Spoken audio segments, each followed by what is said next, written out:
And here we are. Welcome back to the Redshirt Sophomore. We never set out. We're your hosts, MD and CD. Today, we're talking about the coaching carousel. That's right. We're finally at that point in the offseason. Football playing is over. All right. We transition to the offseason, and kind of address some of the crazy stuff that's happened here in this offseason. We're looking at, coaching carousel. Eventually, we're going to talk about transfer portal stuff, coordinator hires, right? There is a lot of stuff to talk about in these next couple of months before spring football starts. And by the way, pretty sure Hawaii spring football starts less than a week. How great is So it? How we're great basically is already it? back. NFL draft's coming up too, man. We got so much we want to talk about. We're going to just talk about three coaches today. So as we go, we're probably going to give you guys 3 to 4 at a time of these coaches. So you're not going to get them all at once, boo-hoo. But the caveat with that is that we're going to go in way more detail than any of your national coverers of college football are going to talk about. All right, we're here. We're ready to talk about these. We got the research. We got the topics. We hopefully got the pulse of the fan base a little bit. All right, so you fans that are listening to some of these coaches, hopefully you guys are agreeing with these. Let us know in the comments too. Like, what are some tidbits that you picked up? Hey, like so and so knows so and so who knows so and so. That's some connection there. We don't always pick up on all that stuff. So make sure you guys are letting us know on all that stuff. You guys that are fans of these programs, and yeah, I'm excited to talk about these coaches today. We got three. By the way, I'll say it. Maybe this is a spoiler. Three good hires. Three Without a good, doubt. three good hires that we're going to talk about today. We're going to be talking about Bronco Mendenhall being hired to Utah State. We're going to be talking about Matt Entz being hired to Fresno State, and we're going to be talking about Blake Harrell being hired to East Carolina. Those are three great hires right there. And you know what?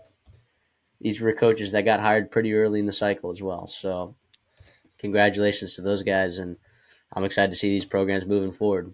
CD?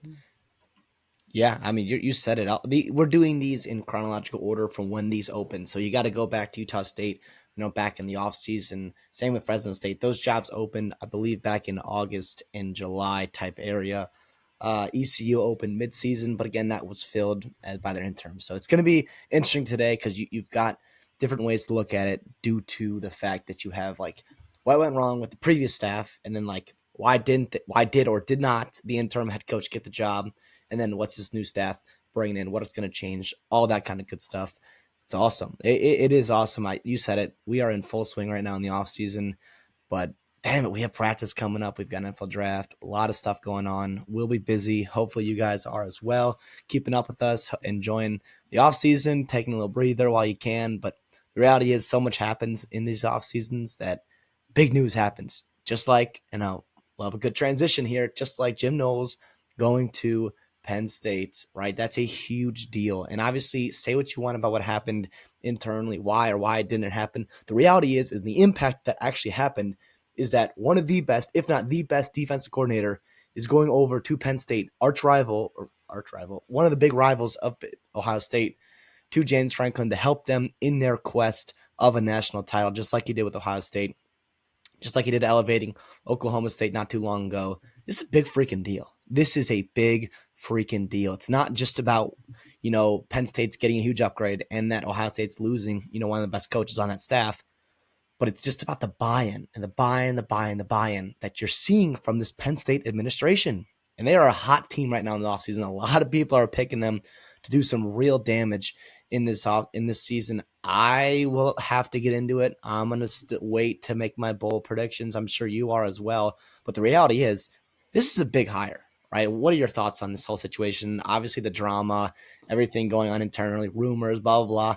The reality is, though, Penn State's getting a hell of a coach. What do you think? Yeah, I don't know if it was Brent McMurphy or who it was that was reporting on some of the stuff that happened in the background that, in the background, Ohio State was trying to make it happen, but the compensation just wasn't enough, right? And while all this thing, there was that drama, right, of him not going to the national championship celebration with the players, and take that as you will, but it sounded like they weren't going to let him go to this national championship thing unless he had sorted out his contract situation, which I don't know that I necessarily agree with that. He was a huge part of winning a national championship. It's like, oh no, like Devin Brown, what is Devin Brown going to be excluded from national championship celebrations with the Well, not players? He even was not even Devin Brown. It's like Devin Brown wasn't at. Look, yeah. I don't know. I think it's crazy. Obviously, it's all hearsay. Who says he shiz? Whatever, right? But yeah, I do think it's interesting. Obviously, we love good drama. College football is full of drama. As much as like we love to Everywhere. say that, it's just like good-hearted, tough football, but it's so much drama, and that's why we love it too. As covers of the sport, obviously as fans, you guys know that too. Um, in terms of what this looks like for Ohio State now, right? So obviously they went quote unquote all in, right? And for Ohio State, by the way, they're going all in every single year. Like last year, you hit on a lot of people being able to come back, right? You had this perfect storm of we're going to have a super large alumni base, right? Angry about continuing to lose and come up short against a rival and in the Big Ten, right? Ohio State did, and have this influx of talent coming back from their junior season that could have gone pro to come back for senior, as well as adding, I don't know, Jeremiah Smith and Will Howard and Caleb Downs and others, Quinshon Judkins in the portal and in the high school ranks. So this was this perfect storm, which helped them propel them to have a chance to win a title, obviously go on and win it.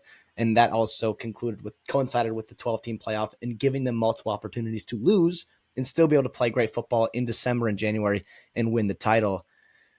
For them, obviously, we're not going to pretend to know who they're going to hire and what's going to happen there. But the reality is, like, this is a huge job. And we've seen, like, late in that cycle, right, when Michigan's job came open, more so when Alabama's job came open, you saw head football coaches of other spots.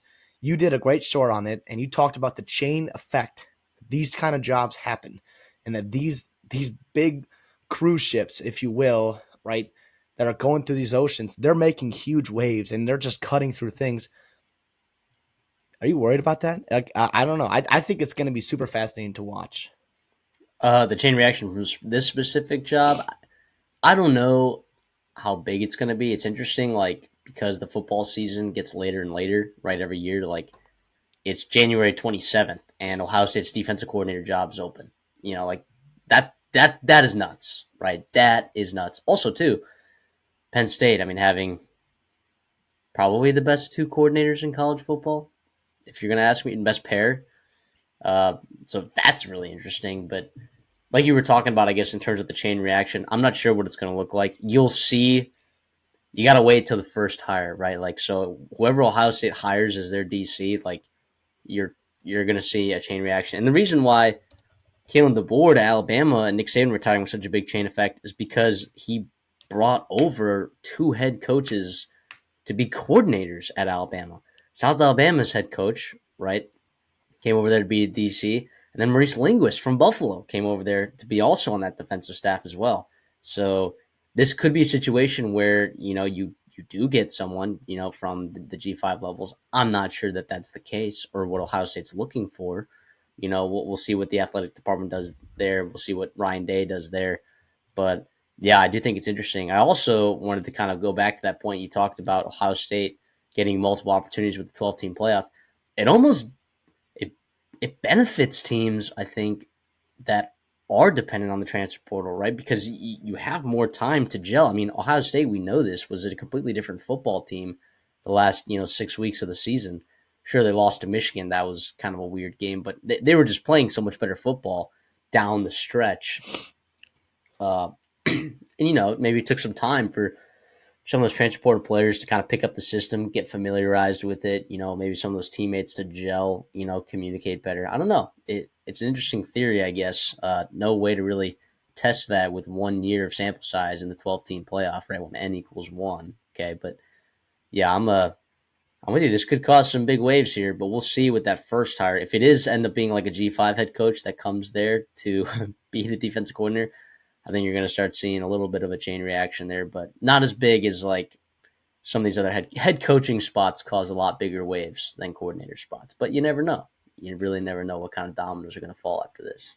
Yeah, and that comes after. So Tom Allen was the defense coordinator at Penn State. Before that, it was Manny Diaz. This is 3 straight years of Penn State having a new defense coordinator. Now, the first two worked out great. Manny Diaz came in, did a hell of a job, ended up getting a job down at Duke, and starting to do a hell of a job down there. And obviously, Tom Allen, former Indiana head coach, was in his lone season at Penn State. He left this offseason to go down to Clemson, right? Go back, go with Dabo Swinney. and all of that. Obviously, a lot of connections there, staff wise, family wise, other things, and not just football or rise and money wise that were the reasons why that factor. But now it's kind of starting to make sense too, where like, Penn State, had a chance to go out and get a hell of a defense coordinator and pay him upwards of $3 million. It is very, very fascinating. Last point I want to bring up about this is that quote unquote bubble that you're seeing. Are we waiting for it to break in terms of these coaching salaries, in terms of these player salaries, call it what you will, revenue, What NIL happens when deals? the revenue sharing starts going to the players? Not only are players going to have NIL, right? They'll also have this revenue sharing, and NIL won't be as big of a factor, and they'll at some point be legislation that'll limit that, right? Probably cap out what people can make on their NIL, which I don't know how you could legally do that, cap someone on their NIL, Good but luck. good luck getting that.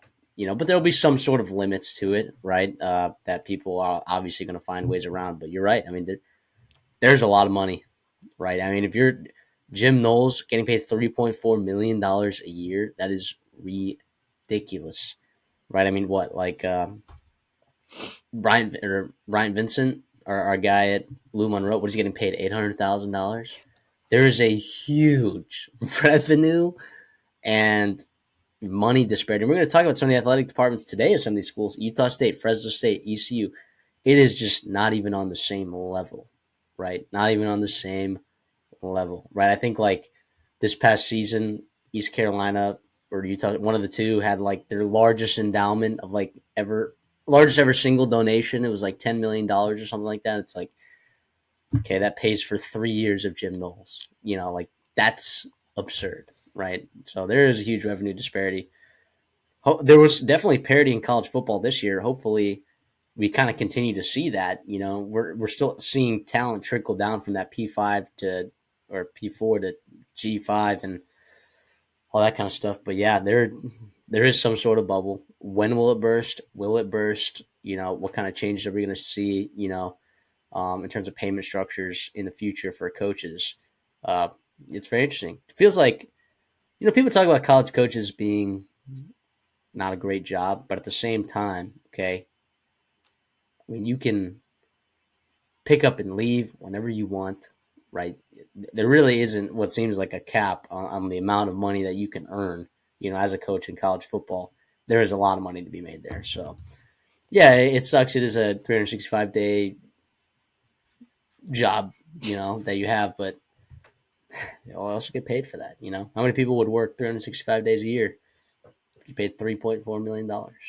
Yeah, exactly. And I will say this is obviously the exception, but I don't think this will be a trendsetter in terms of, upwards of $3 million for a coordinator. I think this is a unique case where Penn State's seeing opportunity, right, to make it big. And also you have a guy, right, in Jim Knowles, who I don't think has much aspiration to move up, right, and be a head coach, where like if you're a True. coordinator too, and you're investing all this money. It's not even that you're just investing $3 million this year for Jim Knowles. It's the fact that you're investing in that you're going to be able to have him for multiple years after that. And I think that's the big deal too, where if you have a lot of times, most of the case, right, coordinators, right, eventually want to work their way up either into the NFL or into the head coaching ranks. And I don't know if this is a case for our new DC over there in State College. It's exciting time, obviously, for Penn State. For Ohio State, it's funny, because as a third party, neither of us have any allegiance to either of those, but college football, and it's interesting that you have Ohio State on the other side of it, where it's like, when's the last time someone has made a quote unquote lateral move, right, from Ohio State to another place when it potentially wanted to be retained? Obviously, I know there was drama and other things potentially that are rumors behind the scenes, but it's very, very interesting that you've got other programs that are standing up to some of these, blue bloods, I guess you would call it, or alpha dogs in the sport. So fascinating times right now in the Big Ten. Fascinating times. Yeah, I mean, speaking about coaches moving up in the world, getting promotions, we'll move on to the head coaches that we plan on talking about today because we've been talking about Jim Knowles for over 10 minutes now. And let's start with this Utah State as a program. Okay. I do want to put some context not necessarily the program, but to the hiring, right? So Blake Anderson, okay, if you don't know, last summer was canned, right, for allegedly trying to cover up a domestic violence case for one of his student athletes. I don't know all the details. I could have even misspoke in some capacity there, but when you got a female, Diana Sabal, who by the way is kind of a badass as your AD, like that was not gonna fly. He was fired so fast, it was crazy. So, uh, and I do want to talk about like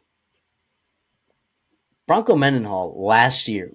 We were in this spot last year, okay, talking about the best hires, right, in this past offseason. There were two coaches that we gave solid consensus A grades to, or A plus grades, okay? That would be Fran Brown of Syracuse, who won 10 games this year, by the way. No biggie. And Bronco Mendenhall, okay, hiring for New Mexico. And his connections there with Rocky Long, his history at New Mexico. And in his first year, did he get a little lucky that he had a fantastic offensive coordinator hiring and maybe Devin Dampier exceeded all expectations known to mankind? Yeah, obviously. But what he did with that roster after getting decimated, okay, by the transfer portal, on particularly on your offensive line when you had one of the better rushing attacks in college football, right? You got decimated in the transfer portal. And yet, he came back, won 5 games, probably should have won 6 games, right? Should have probably made a bowl game. But that is a big upgrade, right, for New Mexico when they got him and the season that they've had. I'm sure that fan base was ecstatic to see some wins, for a change over there in that program. And he's gone moving on up. Diana Sabal hires Bronco Mendenhall. And by the way, Sabal, I hope I'm saying that right, by the way, she's had some badass hires herself. I mean, just this past year, right? She took over AD in 2023. She had to hire Jared Calhoun as a basketball coach. Uh, yeah, I would say that's working out pretty well for you right now. Okay, maybe you haven't hit on the women's basketball coach hiring that she had, but also her time at Ohio State.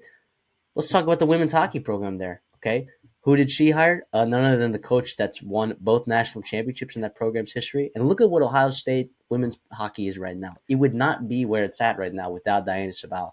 She's also very revenue oriented, right? She's very involved in NIL. She's kind of a badass, and I don't know if Utah State fans necessarily agree with me, but like when I look at her resume, I'm like, yeah, she's good. She knows what she's doing. And over here on this show, we believe in Bronco Mendenhall as a coach. The question is, and CD, I'm sure you can get into this more than I can right now, will it work at Utah State? I believe it will. Absolutely. We talked about it. I mean, for similar reasons why we thought it would work at New Mexico. And now it's interesting, that he was there such a short time because he's a guy that has options, right? And so he obviously picks and chooses his spots wisely. I think he kind of saw the writing on the wall potentially in the Mountain West and his ability to go to Utah State, not only to go in the Mountain West and get a significant pay raise, a significant increase in revenue and buy-in, right, and different things for this program to succeed. They're also moving to the Pac-12, right, in a couple years. Now, we'll see what happens there. Obviously, a lot still has to be figured out for the Pac-12 to become back to the Pac-12, but this is interesting. This is absolutely interesting. So he gets a 6-year contract starting at $2 million annually. That's awesome. Great for Bronco Mendenhall. Good for Utah State, by the way, being able to shell that out. That's fully solid. Guaranteed 6-year deal. You've got a buyout. That's $3 million after one year, and then it drops $500,000 every year after that. So Utah State's protecting their own butt in case the worst has to happen. I guess not the worst, but a scenario where Bronco Mendenhall has to leave and potentially take a different job. You also have, his staff budget's going to be $3.5 million, which is fantastic. You're looking at some of the bottom teams in the Big Ten, and they're hovering right there around 4.5 million. So that's a great spot to be in. And that let him go out and get some guys in that he wanted on his staff. So obviously the offensive coordinator that was at New Mexico is going over to Utah, bringing over Devon Dampier, which is a great hire for Utah. And obviously Utah State sucks. It sucks that those guys in Salt Lake City are going to take those guys. But the reality is you still got some pretty good things. You're bringing over a guy to be offensive coordinator. His name's Kevin McGivern, and he was a wide receiver coach and passing game coordinator for San Jose State. And you Mountain West fans know they had a hell of a season at wide receiver with Nick Nass and Justin Lockhart. They also changed quarterbacks and did wonders there. He's a Utah native, which is fantastic. He's been at Utah State before. I don't know if it'll work out like Jason Beck did, right? It's interesting because San Jose State fans are like not too bummed about him leaving. Everything that I'm seeing on him, I feel pretty good about it working out. And obviously, Bronco Mendenhall's a guy that like you can trust to kind of crush his hires there. You're also bringing over um, Nick Howell, right, to be the defense coordinator there. He's been with Mendenhall for a goddamn decade and a half now. He was defense coordinator in New Mexico. While it was not great, right? It was not great at all defensively. But the reality is the talent and all that kind of stuff wasn't there yet.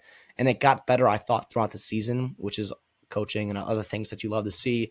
Also on the defense side is going to be cornerbacks coach Charles Mack, right? Is his fifth season working with Bronco Mendenhall. He also coached with Nick Howell at New Mexico and at Virginia. He was a guy that developed, right? Former star cornerback, Fentrell Cypress, if you remember him at Virginia, was in the portal, had it up highly coveted, had it up over to Florida State. He was recruited by Nick Howell, developed by Charles Mack. That's a good combo to have there for Utah State.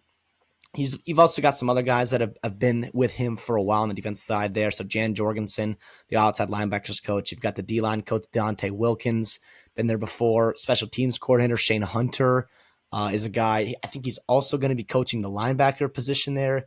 He has been defensive coordinator. He's been a special teams coordinator. He's coached every position on the defense, and he's also been with Mendenhall for about 11 years now. So another guy that he trusts can have on his staff.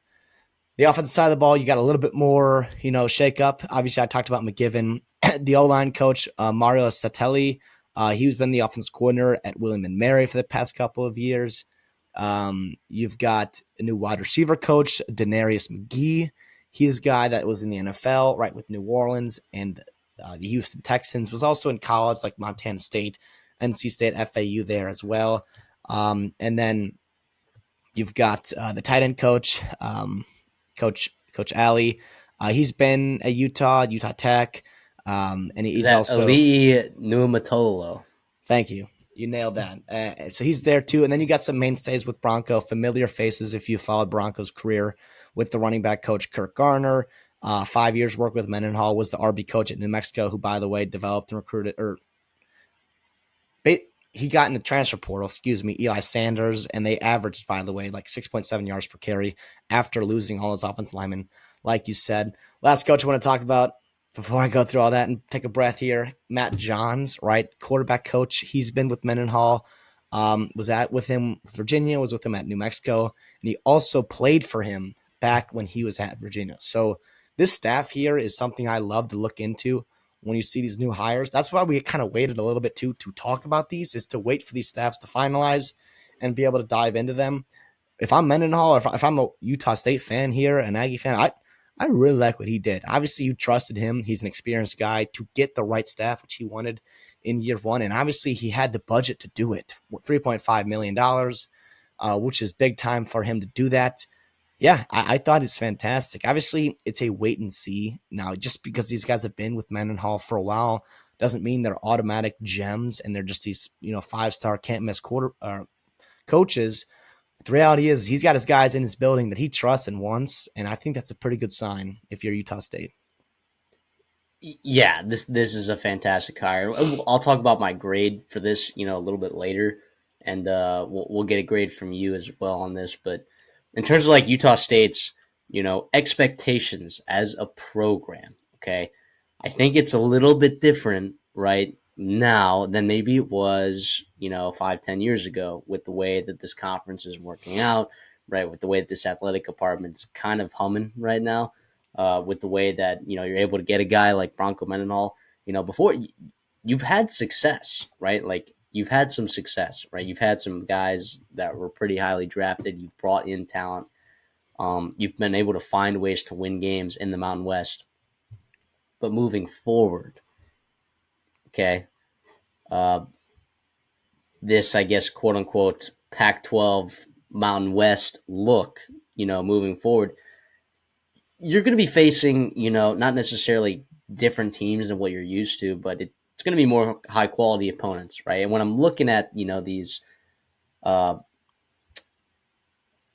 you know, athletic departments, right? In this new Pac-12 that's going to initiate in 2026 with Boise State, um, Fresno State, Colorado State, San Diego State, I guess Gonzaga for basketball, Oregon State, Washington State. And I look at these schools and like honestly, like when you look at, the budgets, right, and the enrollment and the potential ceiling, I understand if Utah State fans actually believe that they can compete at a very high level in this conference. I'm actually, I think from an outsider's perspective, might look at these names and be like, okay, well, Utah State and Colorado State are probably the bottom feeders. I don't know that that's necessarily the case moving forward. You got an athletic department that actually probably has, dare I say, more money than, maybe not than San Diego, but you can compete financially with some of these schools. And that surprised me. And I think that moving forward, you got a real shot at this thing. But getting the right coach is a huge first step in that, right? Huge, huge, huge first step, right? Am I wrong in thinking that Utah State can legitimately compete in this new Pac-12 in the 2026 era? Without a doubt. You talked about how important it was to nail this hire. We talked about it, and we're probably going to talk about it with all these hires too. This is such a pivotal time in college football with the shakeup, with realignment, with even playoff spots potentially on the line too. Like these all matter so much, and one wrong hire can set your program back, right, decades potentially. And obviously, it's more hyperbole and probably worst case scenario, but that's the reality where we're at right now. I don't think it's crazy to say that. I want to talk about, how we're getting here because you talked about Utah State competing. This is not long ago that they were 11-3, right? 2021, Blake Anderson had them winning the LA Bowl. They were ranked in the AP poll. You had Logan Bonner playing really, really well. You had, Calvin Tyler for a couple years. The defense was getting after it with interceptions, fumbles, sacks, all that kind of good stuff. Past couple years, with Blake Anderson as a full-time guy in 2022 and 2023, I think you regressed a little bit. You had Logan Bonner getting hurt. You had Cooper Legas coming in and not playing great, in that first kind of season starting, but better in 2023. It didn't really equivalent to more wins in 2022 and 23. You went 6-7 both those years. And then, obviously 2024, it was interesting because you had the change in coaching staff. You actually lost, a good amount. You had, I think, is it Booth or was it Faison? One of the running backs went over to Mississippi State, and Booth. obviously Booth, and it was pretty good there. That's a big loss as well. Some other guys. So Nate Drelling was the DC and got promoted to co-head coach or interim head coach, excuse me. And you went 4-8, and you competed in a lot of games. I think you got the most out of potentially your offense, right? And some of the quarterback positions. Spencer Petras, a guy that was, kicked out of Iowa. Basically, you got Bryson Barnes, who was running out of Utah as well. And those guys came in and honestly played well. Petras was good until he got hurt, and Bryson Barnes came in, a couple games where you beat San Diego State, right? And you almost beat a good Colorado State team, right? And he had, over 300 some yards in those games. And yeah, it's very interesting. And I think there's some pieces here to build on, right? And obviously you got some guys going to the NFL and the portal, blah, blah, blah. I get that. But you're in a spot here that you can compete, I think, not only in the Pac-12 in the future when Mendenhall has this program going, but I think even in 2025 in the short term as well. Yeah, you do. And now things have changed, right, with the transfer portal. But I do think, and Bronco Mendenhall's been great at developing talent. I do think that there is an opportunity geographically, sneakily. You're not necessarily dead in the water, right, compared to those California teams. I know that there's more fertile recruiting grounds per se for those California teams, and Boise State has, that historical factor, the success, storied program factor. But I don't think it's crazy to say that Utah State hasn't necessarily recruited at the top level of the Mountain West for quite some time now, but I don't think that means that they can't, if that makes sense. But that also means that they don't have to be the top recruiting team in that conference to have success moving forward. And I think Bronco Mendenhall being there, right, and it sounds like he's got his guys in there. I'm not sure how a lot of the staff is recruiting. I'm sure that there are some Utah State fans that could give us some more clarity based on that, but I do think moving forward, you do need to recruit a little bit better in order to, Yeah. make sure that your floor of your team, talent wise, is going to be able to compete with these guys. And then a coach like Bronco Mendenhall is what elevates that, right? And, you don't always need that. Like I've been critical, at times of Matt Campbell at Iowa State, right? But the reality is, he just hires great coaching staffs year after year, and they've established a culture that wins, right? Which is different than what we've seen from Iowa State in past years, when the floor of that talent isn't necessarily super high, but the coaching staff is able to elevate it. If you can raise the floor of this talent in this program, you're yeah, the sky's the limit. You can make the college football playoffs legitimately. It is not crazy to think that with Bronco Mendenhall at coach, you could do that. Is that going to happen year one? No. Is that going to happen year two? Probably not, right? But doesn't mean that this is a bad hire. I'll give you my grade for this hire. Okay, Wait, real quick, can I say one more thing before we get into you got it. grades? It is you mentioned that I do think it's interesting because unfortunately you've had some conference realignment I think turn in the negative in terms of other teams going to other spots in your state, right? BYU going to the Big 12, becoming Power 4 and having a heck of a season, right? Utah going to the Big 12 as well, and obviously in what the success they've had in the Pac 12, and I guess decade or two ago they moved into the Pac 12. So I think that's something to think about too in terms of those recent events. I think have pushed you a little bit below, where you were as opposed to 10, 20 years ago with those other programs. But the reality is, like you said, I think there's opportunity, especially in the talent. And there's honestly good talent over there in the Mountain West, for them to have that. And then last Yeah, thing too here about reasons why Mendenhall is at Utah State more specifically. Um, so he's native to Utah, right? And he's Alpine native.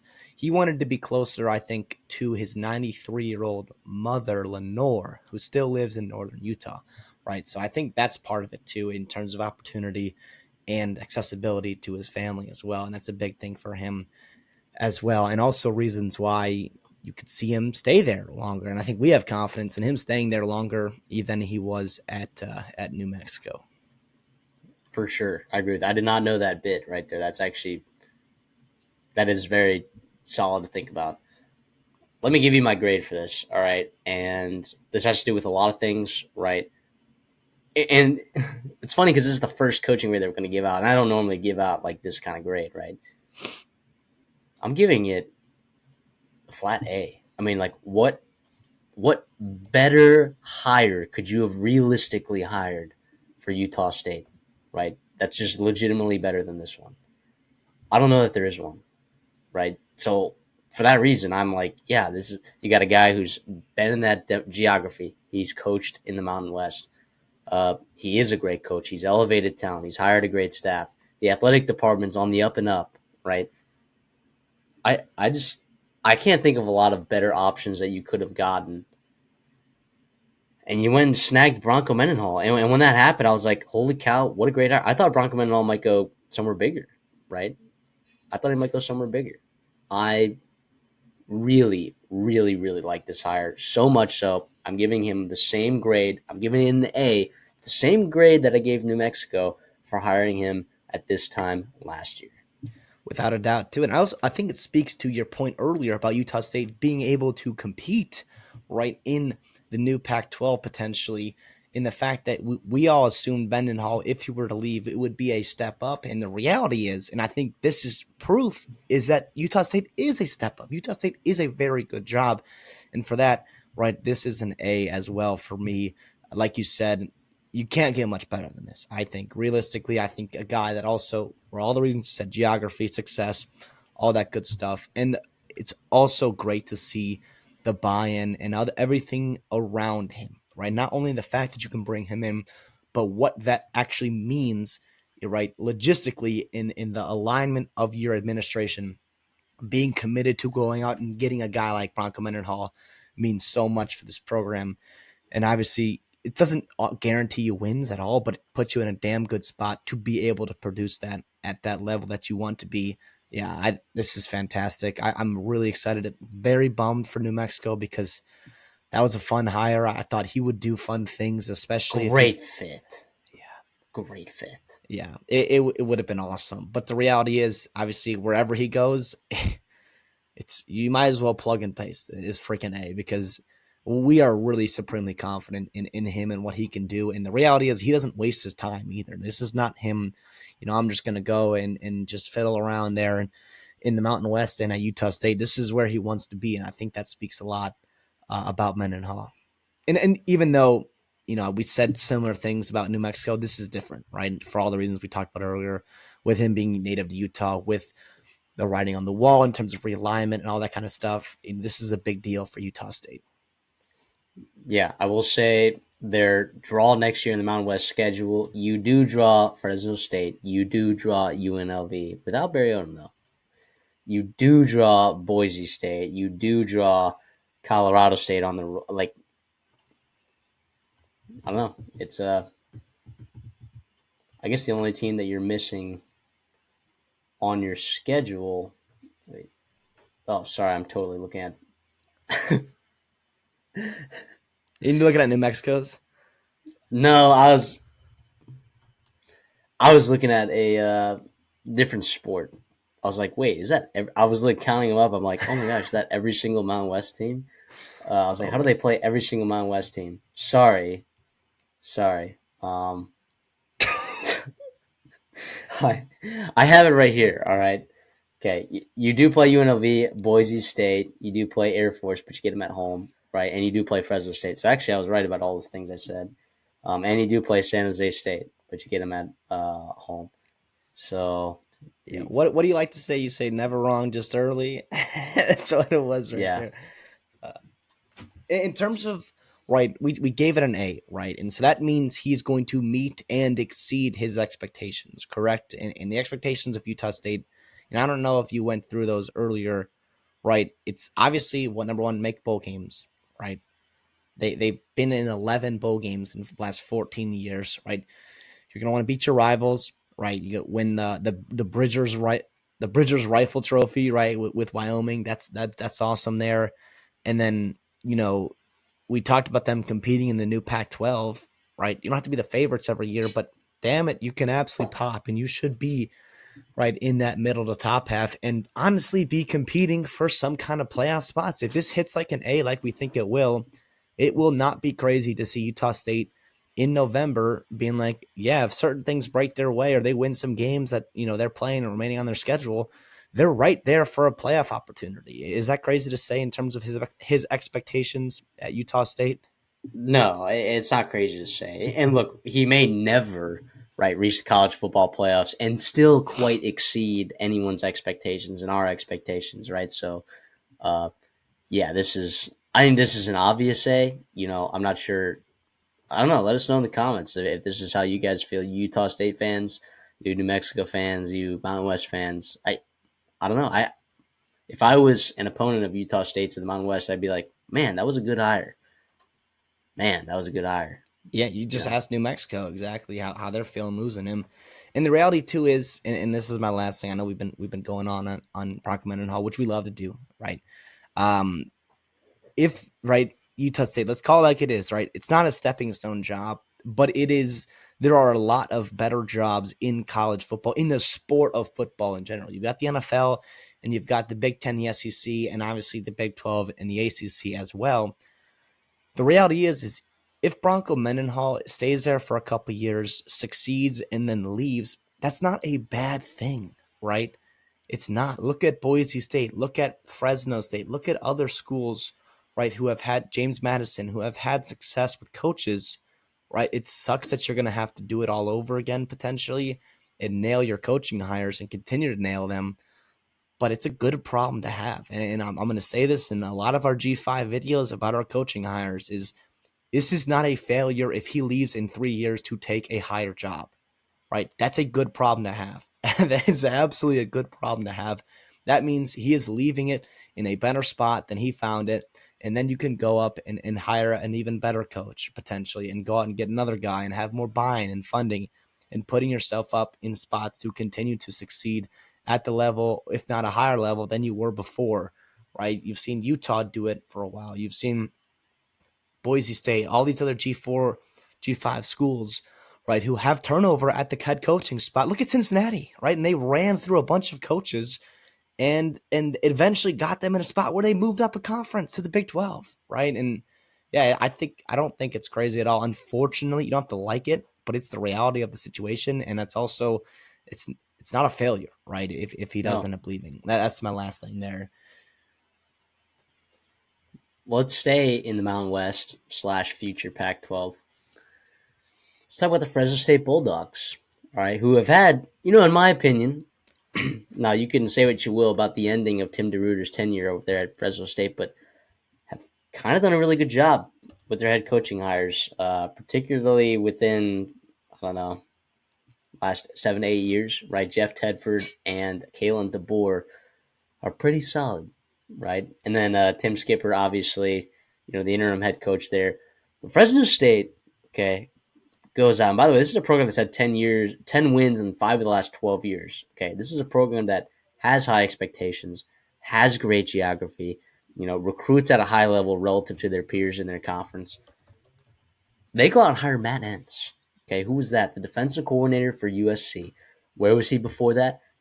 Try winning national championships over for North Dakota State. Okay, and we've seen, over the years, even currently in college football, multiple, and I mean multiple head coaches go from the FCS level or Division II level or whatever up to Division I FBS and have success. All right, you're looking at Chris Kleiman.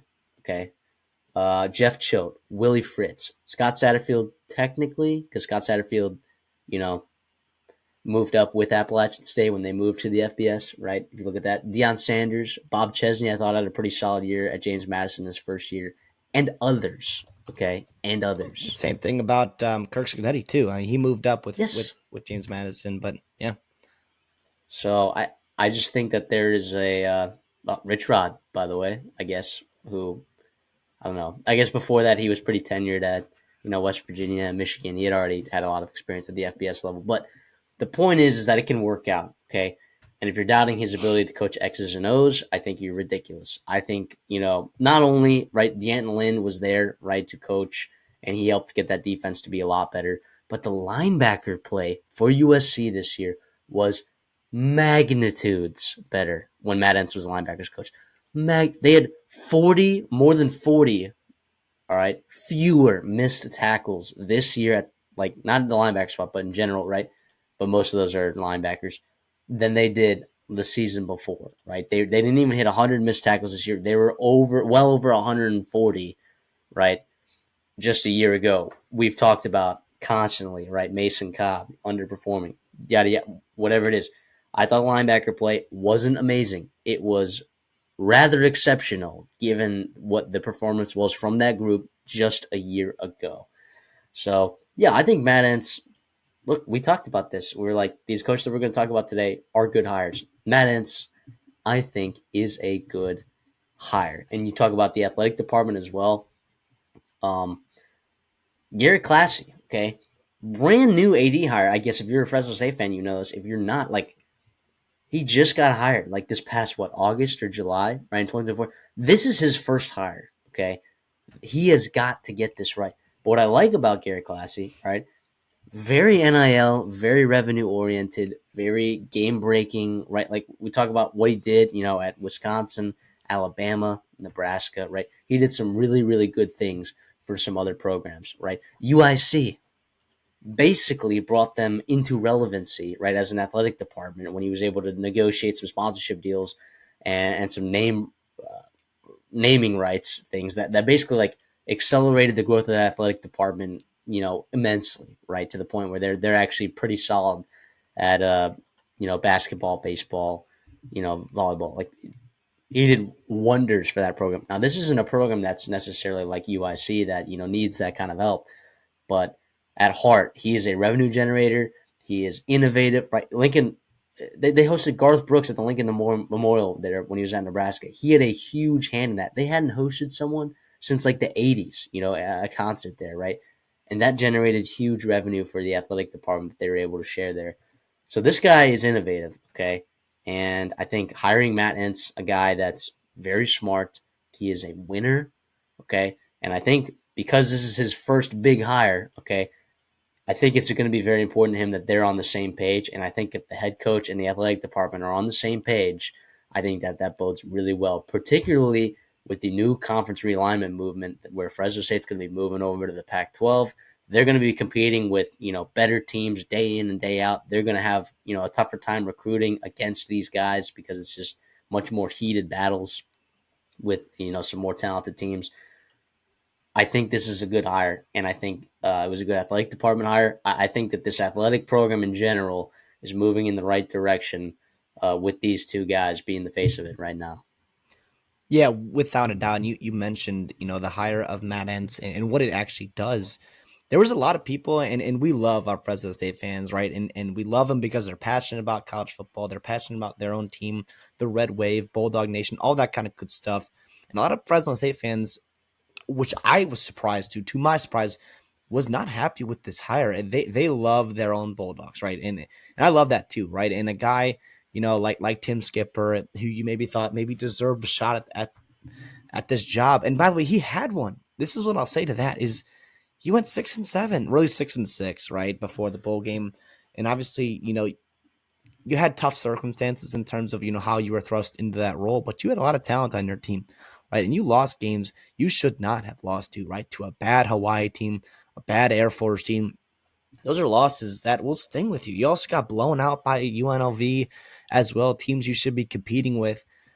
That's not ideal. And by the way, your schedule was not that brutal in conference either. You had a lot of chances to win that, and obviously, maybe you weren't going to beat Boise State and UNLV for the conference, but you should be right there with them. And the reality is they weren't this year. And I think that speaks volumes and the reasons why Garrett Classy was, able to look outside of just, his facility and really open it up. And you have an opportunity to get a guy like Entz. This was a hell of a hire, I thought, right? What he did at North Dakota State was incredible. And obviously it was a lot of, carrying over success from Chris Kleiman, which the Kleiman that he built that program moved on. He was with Kleiman for a while. He was the defense coordinator there, right? And then he continued to elevate that program, which, by the way, has taken a step back since he has left, right? I do think that kind of speaks volumes. I guess it's just been a year or two, but the reality is I think they won the national championship this year, so I did they? Oh, did they? Yeah, you're. Never mind. I'm mistaken. Anyways, but those. Yeah. Yeah, which is crazy. That's so serious. I was thinking that's on me. That's misspoken. But anyways, I do think that's not a knock on him at all. It's like, he built the program. They came in and won with his players, right? And he had the program buzzing at a high level. It was clear that he had higher aspirations of coaching in the FBS. He went to take a linebacker coaching job at USC. He was not going to last there very long, right? He is just a very solid coach. And also, too, like at Northern Iowa, he was with Chris Kleiman then. How about at Winona State, okay? You know how many playoff wins Winona State has in their history? One. And you know who was the defensive coordinator for that team? That would be none other than Matt Entz, right? This guy wins, dude. This guy wins. He's won everywhere he's been. Okay. Kind of the same thing with Kalen DeBoer. You took a shot on Kalen DeBoer. Okay. That's another guy who came up from FCS levels to FBS, and look where he is now. Okay. Like you said, I didn't know that you're a little bit more plugged in with some of these fan bases than I am. So hearing that the Fresno State fan base, the Red Wave, are not very excited about this hire, it's pretty baffling to me. I think it was. I think it was probably a loud. I would guess it would be a loud minority, right, of people and former players. I think that wanted to give Skipper a chance, and I think the reality is, I think they'll find very good things about Entz. Entz at North Dakota State, right? Notable players he coached, right, as a defensive coach, right. These are some of his notable players that was on the offensive side of the ball when he was there. Trey Lance, right, first-round quarterback. Dylan Erdunes, offensive lineman. Christian Watkins for the Green Bay Packers at wide receiver. Another offensive lineman, Cordell Volson, and obviously more recently, Cody Mock, the offensive lineman there. As back as DC, he did help Kyle Emanuel get drafted, the linebacker there. To me, that speaks volumes. Not only is his defensive player succeeding and having success, wherever he is, but also his emphasis that he puts and allows to have on the offensive side of the ball. Whenever we talk about defensive coordinators getting hired as head coaches, right? Something I love to zero in on is the offense coordinator position and what kind of aspect and investment that head coach who has defensive background is putting in on the offensive side of the ball.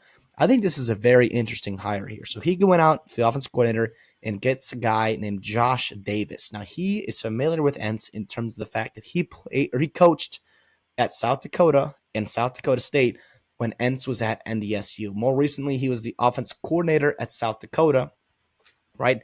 This past season, he had two 1,000-yard rushers, right? They averaged 436 yards per game. They were ninth in the nation in total offense. Their quarterback, Aiden Bowman, had almost 3,000 yards through the air. And they also, very interesting, right? They ran the ball a lot more than they threw it. 322 passing attempts to 468 rushes, almost 140, 150 more rushing attempts than they did passing attempts. Very, very interesting. And someone I think will pair well with Entz. And the fact that Entz schemed against them, and he talked about this in a couple of his interviews and why he went out and got Josh Davis and how hard he was to prepare for as a defensive guy at North Dakota State and how much of a compliment that is to the offense coordinator there with Josh Davis. That to me is very, very exciting. And then the defense coordinator job, right? Nick Benedetto, right? He's a guy that comes from NIU who had a ton of success, who, by the way, limited Notre Dame, shut them down. Same Notre Dame team that put up, 20 plus points against Ohio State, 20 plus points against Penn State, Georgia, all these other very, very talented defenses, right? He was a guy that obviously you're familiar with that defense and that team because you played them in that bowl game, right? The Idaho Potato Bowl. And he really excelled. I think what he and Entz can do in that defensive duo is going to be very, very fun. NIU, right, had a very good defensive team this year. A lot of good players as well on that. And he brings over a couple guys from that NIU team, right? The linebacker coach, Adam Bresky, right, also was special teams coordinator. So he has that background with him as well. And then the D-line coach, Jordan Gilly, he's also coming over from NIU. And they had a bunch of all-MAC guys on that D-line, guys that played very well throughout the season. In terms of guys he's retaining, right, familiar faces for our Fresno State fans, you've got the cornerback coach, J.D. Williams. You've got the running back coach, Aaron Pryor. And then you've got the special teams coordinator and Fresno State legend, John Baxter, right? So to me, this staff, I think, rounded out really, really well. I think it's super interesting. He's bringing in the O-line coach from USC with him. Zach Crabtree was the assistant offensive line coach at USC. He's also bringing in Brian Ferentz, a tight end coach. And if you're a college football fan, that name will sound familiar. He is son of Kirk Ferentz, the Iowa head coach, more famous for having an inept offense at Iowa. But I think what he does in the running game and with tight ends, who, by the way, how many tight ends did Iowa and Brian Ferentz and Kirk Ferentz produce for a long, long time there? I think that's a much better spot for him to be in than offensive play caller, the tight end coach there. So it's just super interesting there. Again, not to go back to it, but if you're a Fresno State fan and you're maybe feeling skeptical about it, I think hopefully we've done a good job in being like, yeah, we don't know exactly how it's going to work out, but the reality is like, this is a damn good hire for Fresno State and in a pivotal time when, like you mentioned, with this AD, his first hire, but also with your moving from the Mountain West to the Pac-12 and all things that go into that, plus with the portal, everything changing, you got revenue sharing. You want guys that have been there, done that at the head coaching job. We're listening to Garrett Classy. He talked about, what he wanted, in a head coach. He wanted someone who had experience doing the job before. And that put Entz right to the forefront of his list, his short list. And Entz obviously wanted the job. And he had to convince Classy that he wanted the job. And he obviously did a good job of it because here we are for Matt Entz, and leading the Fresno State Bulldogs. The last four, if you want to count Jeff Tedford as two separate, tenures, the last four head coaching hires for Fresno State have all had at least a 10-win season. Even Tim DeRuyter. Tim DeRuyter led Fresno State to their highest AP poll ranking in this millennium, right? So despite people wanting to poop on Tim DeRuyter, right, as head coach, maybe it didn't end so well. It really didn't end very well. But the reality is the expectations are pretty high for this program, right? So when I'm looking at giving this hire a grade, okay, I've been talking very highly about Matt Entz, right? And we talk about, our grading structure is essentially like B is like you're meeting expectations, right? This is a good hire. Like he's going to meet your expectations, okay? A, B plus, A minus, A. Greater than a B is like, all right, they're going to exceed expectations. Okay. A C is they're not going to exceed expectations. They're going to not meet those expectations. All right. A D is like, oh boy. I don't think we've ever given out a D as a hiring grade for a coach, but I'm going to have to stick with a B here. I think he meets expectations. I think he finds a 10-win season here or there. I think that he's going to compete in this Mountain West. I think he's a really good coach. I think he wins a lot. Um, yeah, I give this a B, and that's a good grade, by the way. Oh no, Fresno State hires a coach and wins 10 games in a year every so often, and will win their conference championship every few years. And yeah, that's pretty good. All right. I mean, there maybe have been some coaching hires that are probably better uh, than this one, but man, I think he's going to do pretty good here. I like this hire. I'm going to give it a B. Yeah, I'm a little bit higher than you are on ends. I'm actually at an A minus, which is a really Ooh. really high grade. We gave Bronco Mendenhall Utah State an A, right? I think that's pretty standard, pretty valid for us. I think, and the only reason he is a notch below Bronco Mendenhall is because we've seen Mendenhall do that, right? Exactly what we want him to do at different programs, BYU, at Virginia, like what we thought he was on his way to be doing at New Mexico as well. And not that Matt Hetz can't do it. It's just that he's not as a sure thing as I think Bronco Mendenhall is. I still feel obviously very good about him because of the A minus. I do think Fresno State is probably a better job than Utah State, right? In terms of their fan buying, their resources, their geography as well, and honestly their program tradition too, and what they've done in recent years. You talked about those four head coaches and their stints and having 10-win seasons and how impressive that is. And by the way, 10-win seasons in 2025 and beyond in the power or in the G5 is putting you right into playoff conversations. So I think that is big time if you can get to a spot if you are that. Last thing I will say too here is, you have obviously the worry that this could potentially, I think the term is stepping stone job that some former players have been using, similar to what Kalen DeBoer and some other guys did. But the reality is if he turns into a top 10 head coach in college football, that's a damn good problem to have. Yeah, right. I think this is a really good job. This is the reality of what it is. You're going to have to hit on multiple coaching hires in a row. That's just the reality of what it is. I think you hit on another one here in Matt Entz. And if you do hit on him, good. He's probably going to leave. And unfortunately, I know it doesn't sound great and it sucks to hear. You don't have to like it. It's just the reality of what college football is right now. And honestly, what it's always been. But you know what? Entz is a great guy. I think he's going to do wonders there at Fresno State. Who knows? Maybe he can stay a long, long time and have a lot of success there. Just like some other guys have done in the G5 level. But yeah, I really like this hire, for Fresno State, and I'm excited to see what he does and continuing to build on guys in the portal. Right, he's gotten 13 transfers already. I think he added at least 6 or so. I think maybe even more high school commits already in what he's done in this short month and a half that he's been, the head coach of Fresno State. So obviously, big things I think are ahead for Fresno State and Matt Entz as well. Let's get over to our last coach that we're going to talk about on our last program.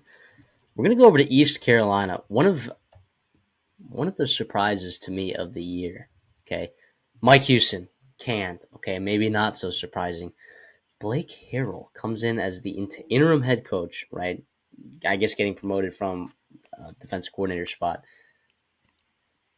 And they win 5 straight games. They make it to a bowl game. They win the bowl game, okay, against a.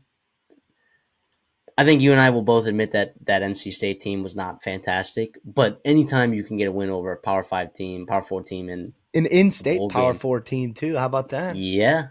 So I don't know, that really nice work right there. Okay, and when I'm looking at East Carolina, okay, as a program, okay, what are the expectations, okay, of these East Carolina Pirate fans? I think the fans maybe have higher expectations than like maybe the reality is. Okay, you've had one 10-win season in the last 30 years. Okay, however, the caveat is you are now in a conference in which you are better able to compete. All right. There's no more Cincinnati. There's no more Houston. There's,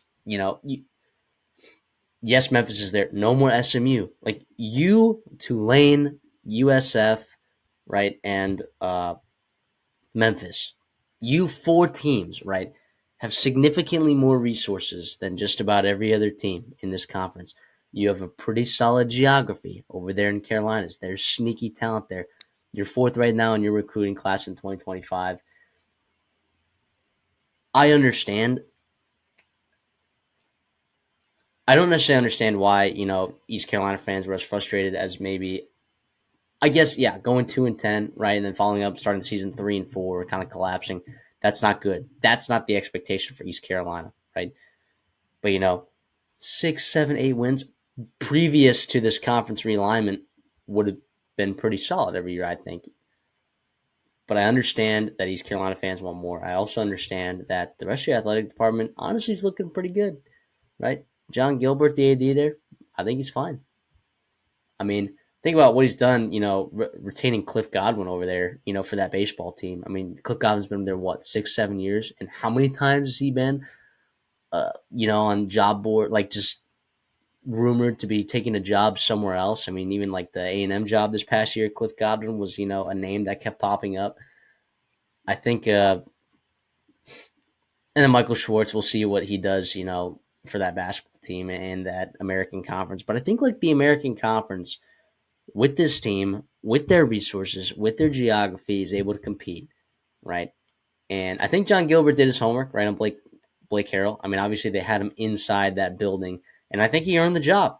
All right, now it's time for him to go prove it. He may have a shorter leash than if you were to hire someone outside of the program, but the reality is that that's fine. Okay, time for Blake Harrell to prove it. All right, you got a great staff that I know that you're going to talk about a lot. That he retained a lot of some of those guys that he retained on staff were some of the best recruiters, in that conference. Okay. With a caveat, you did lose Montanard to Oklahoma State. That is kind of a huge loss over there at cornerback. But you've had really talented teams, right? You were starting the wrong quarterback this year at the beginning of the year. I don't know, man. I think this is a good hire. Obviously, I think it's the one that you had to do, right? Blake Harrell obviously earned it. His extended interview of, being the head coach and going 5-1, winning a bowl game is, I think, plenty. But it'll be interesting to see what kind of leash he has, if things don't necessarily go the way that East Carolina wants it to go.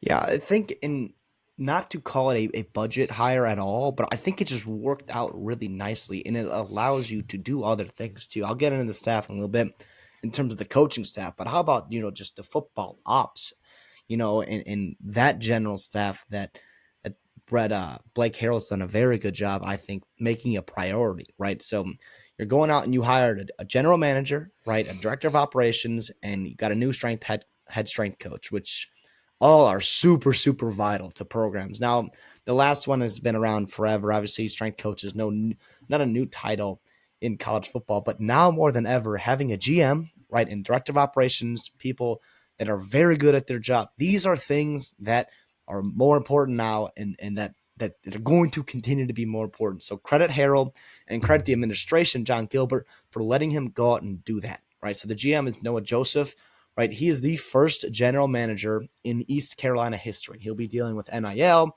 He'll be dealing with revenue sharing, roster construction, recruiting. I think they likened him to like a chief of staff, right? That you see the president and different politicians have. Right? That's the reality of what it is, right? He was doing a similar role at Purdue, so he's familiar with it at somewhat of a level. And also, he's been a coach for 20 years in college football. So he has that kind of background as well, right? The director of football operations, Lydia West, will be very interesting there as well. I think that's a good hire as well from the people. It sounds like they're excited about that. And then, Mike Sirignano is going to be the new head strength coach. We'll see how that works out for them. So obviously, those are big time hires, right? People that will not, make a direct impact on the outcome of 2024 or 2025, excuse me. But like the reality is like they are in 2025 and beyond. Such big roles to have, and credit, Harold for getting that done and kind of moving quickly on that, which is important. The coaching staff, right? Getting into that. So you're going to have a lot of mainstays there, which is interesting, right? For a staff, I think that, underperformed, I think is the right term, right? With that schedule, with other things, in their With the conferences, talent. Yeah. with the talent and potential of that program. Having some of those losing seasons like you did with Mike Houston more recently, and I guess early on too in the past, it's not ideal, right? But the reality is you got guys coming back. Continuity in that program, I think, is not a terrible thing at all. And Blake Harrell is a guy that trusts these guys.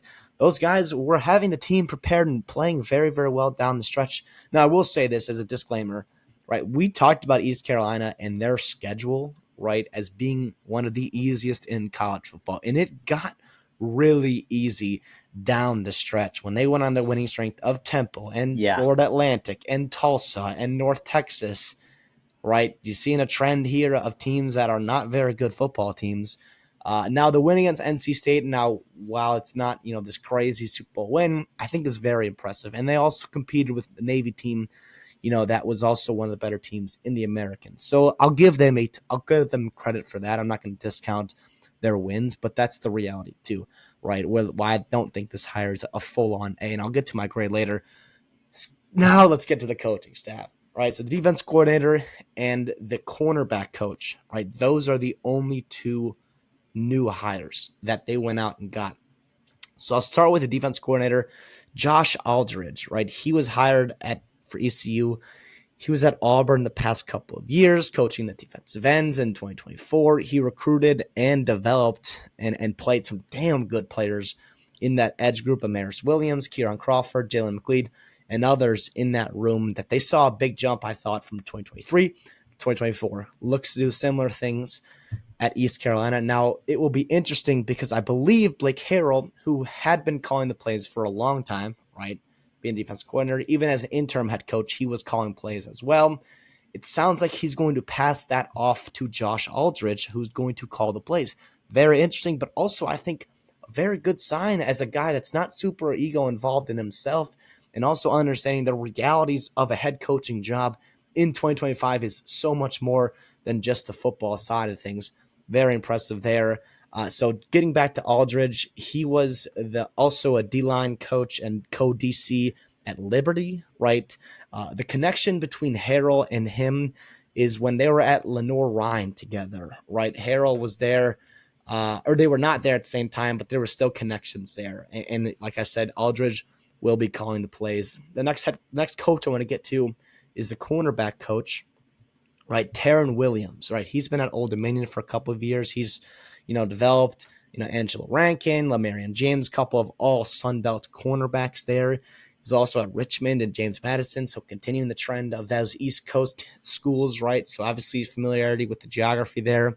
His connection with Harold's also through the Norrhine, but he actually worked on the same staff. He did have crossover with Harold and I guess Mike Houston as well, but really from 2010 to 2012, while Harold was a DC, he was a defensive GA. So that's also, I think, very interesting. Love that he's bringing in a couple of guys that he has familiarity with, he trusts to do things, what he wants to do with his program. So obviously not a ton to break down with the coaching staff because, like I said, you have 6, 7, 8 remaining head coaches on that assistant staff. And obviously Blake Harrell is a guy that you're familiar with because you've been in that program for a while now. But obviously, I don't think those are bad things at all. I think with the way that they were playing at the end of the season, I think has a lot of hope for what it can be, in the coming couple of years. And it's also very telling about how everyone just loves him at East Carolina. And I'm not a guy is boots on the ground every day there at all, but the reality is what you've been hearing and reading and seeing is that everyone there loves him and has tons of support behind him. The players, the coaches, administration. I think a lot of those alignment is a word that you're probably being overused in college football and in NFL as well. Still very, very important. And it's also good to have. And also, I think the fact that his players love him too and supported him for this role is really impactful. I think, it's not the end all be all. It's not, an auto tell of being a fantastic head coach at all, but I think it's a necessity, in my opinion, right, to be a head coach and to have your players like you, right? So that's it's interesting, right? Obviously, with Blake Harrell, a lot will be remained to seen. We'll see what happens and what kind of different dynamics go from, the kind of the Mike Houston era, and obviously he was kind of groomed in that era, but kind of as we transition into more of the full head coach Blake Harrell, and all that kind of stuff. It will still be super aggressive, still be high flying, obviously disciplined football team, but we'll see how it goes from there. Yeah, in the American, you do draw. This would be a different Army team, right? But Army, Memphis, Tulane. All right, that's kind of three big ones right there. Um, and then you're out of conference. You actually play kind of a tough out of conference. You got to play at NC State, right? Going to Carter Finley's tough. You got to go to Coastal Carolina, right? And then BYU, who had a much better season this past year. So you're out of conference. You're probably looking at 1-3, maybe 2-2, right? If you find a way to win at Coastal Carolina, which I think you actually probably should, right? But yeah, and then you got to go. What's nice though is you get that home stretch where you basically play. Well, actually, we don't know what the schedule is going to look like, but you got 5 home games in conference, which is nice. Um, oh, sorry, no, never mind, I miscounted. That's 4.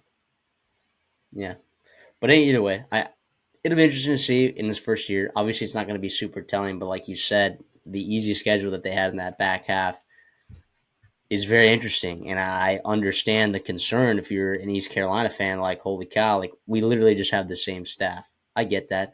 What's nice about that though is like your recruiting class was not hurt at all in any way, right? Um, you're still going to have Caden Hauser, I believe, right? He's still got a year of eligibility, and he's still there, and he played pretty well for you. Maybe not in the bowl game, but down the stretch, he played pretty solid football for you at quarterback. So I think there's some optimism heading into 2025. I still like this hire. I thought it was a pretty good hire. I think you kind of almost had to hire this guy. But, given the situation, right, you could see a shorter leash, like I've said before. Now, I guess my grade for this, okay, and it doesn't mean that I think Matt Entz, right, would be a better hire, right, for East Carolina than, I guess, Blake Harrell, right? However, grading systems, right? I gave Matt Entz a B hiring at Fresno State. It's based on expectations, right? At Fresno State, 5 of the last 12 years, they've won 10. They've had 10-win seasons, right? There's a much higher expectation, right, at Fresno State. While expectations are rising at East Carolina, okay, and they have the fiscal, money and the athletic department and, the geography to compete with some of these other teams in the American, the expectation may be raising. However, they're not super high. Like I said, only 1 10-win season in 30 years. Um, yeah, I'm going to. I gave this higher B because I think he'll meet expectations. I think he'll reach bowl games, right? I think that uh, he may have a couple of seasons where he wins 8 games, 9 games. If he wins a bowl game, I don't necessarily think he's going to be a world beater, winning 10 games. I don't think he might. He could compete for conference championships every other year, but I think he meets expectations. I think he's a good coach. I think he knows what he's doing. I don't think John Gilbert with the momentum and the conference realignment, and I think John Gilbert did his homework. Right, he probably reviewed other options that he had and just saw, how the players were responding, the success of the team. He's like, all right, let's see how you do, Harold. So I'll give it a B. I think he can meet expectations. Yeah, I'm a little bit higher, B plus here. But again, very similar here. I think he'll meet and maybe every once in a while, exceed expectations. To me, like you said, I think safe comes to mind, and why I know that doesn't get you super excited as a Pirates fan, but it's also super important this time too. And again, and we'll get into this in a lot of these G5 programs. The reality is like you get to spots where you're winning 9, 10, and 11 games in certain seasons, like you're putting yourself in a position to make the playoffs, which does wonders for your program in so many different reasons. And not that I'm saying that my expectation is that he should or will make the playoffs for ECU. But the reality is, like, I don't think it's crazy. You get a good draw in the out of conference, you get a good draw in conference, and you have to put yourself in a spot to absolutely do that. Yeah, I think, it wasn't too long ago that Mike Houston was honestly winning 8 to 9 games, right, with this team. And I think if you can keep this continuity of the coaching staff, you keep, developing and building, and obviously what he's been doing and pushing the right buttons, I could see, not linear growth, but I could see somewhat growth throughout a couple, 4 or 5 seasons with East Carolina. I think if he's still the head coach after 5 seasons, I think this is absolutely a success, for John Gilbert and this ECU roster, or excuse me, in the ECU program. 100%. That's going to do it. We're on our review, I guess, of these coaching carousel. We're just talking about 3 coaches today. Believe me, there's more coming. So if you like the detail and the effort and the what I think is a pretty solid takes here over on the Redshirt Sophomore, if you like that, make sure you like the video, right? And also consider subscribing because we're going to get to your team too. All right, I promise. And we're also going to talk transfer portal right here pretty soon. Okay, things are getting, things are slowing down, quote unquote, in the college football world, right? But things are just speeding up here for the Redshirt Sophomore. So make sure you're locked in for that. CD, anything for us on the way out? No, like you said, I've been enjoying getting these coaching staffs, learning a lot about these programs and about these potential, coaches for these teams. And obviously hope you guys are enjoying that and all the hard work we're putting in.